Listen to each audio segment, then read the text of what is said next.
Thank you, Chair Powell, for being back with us today.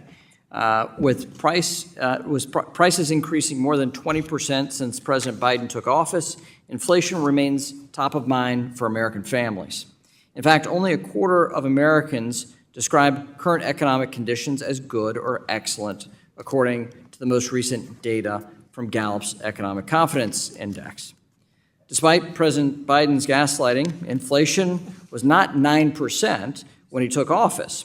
It was out of control. The out-of-control inflation we're experiencing now is something that this administration did not inherit, but is a product of their policies and their overspending.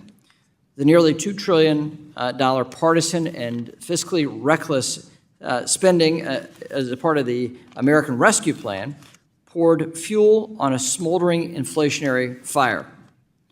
After a delayed response to runaway inflation, the FOMC has acted with a historic pace of interest rate hikes to ease the pain caused by Democrats' failed economic policies. It is a response, not the actual disease, but the response the Fed is trying to tame these flames, but it's a response to Democrat policies here on Capitol Hill in the administration.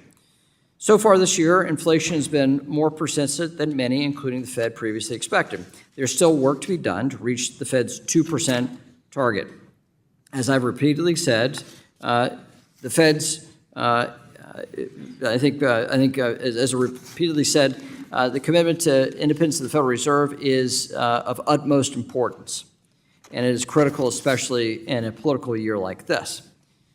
Just as, Chair Powell, just as you did in previous administrations, you must not allow politics to cloud the Fed's monetary policy. However, despite your best efforts, the Fed independence remains at risk. And unfortunately, calls are coming from inside the building. Under Vice Chair Barr, the Fed's regulatory and supervisory agenda has become politicized. Most notably, the development of the Basel III endgame proposal has been a mess. This process has been cloaked in opaque standards and timelines set at meetings of unaccountable global governance bodies.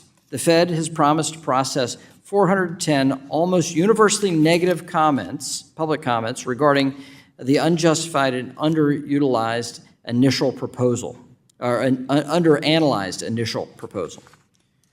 Recent press reports, which seem to be the only way Congress gets details on the Basel III endgame progress, and your comments yesterday indicate the Fed will finally conduct a long overdue quantitative impact study. That is welcome.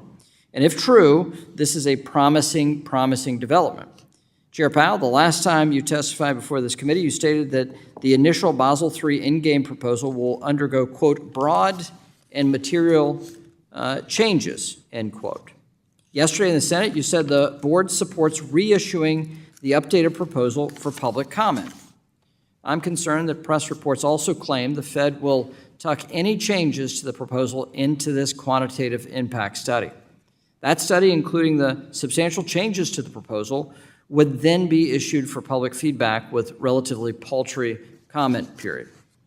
I'll reiterate to you here what I've said to you in private. Broad and material changes to the Basel III endgame necessitate a full reproposal, full stop, full stop. Failure to do so will result in an immediate Congressional Review Act vote out of this House of Representatives as quickly as we can possibly process it. Now, it doesn't have to be this way, and I think the Fed adhering to its longstanding principles here is highly important, especially with this interagency process. I'll close with this.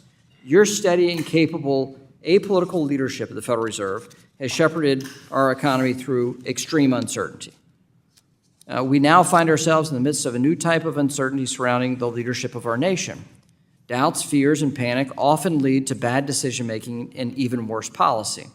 I urge you to reject outside political pressure in this volatile time and stay the course for the good of the American people and our economy as a whole. Thank you for your service, and I yield back.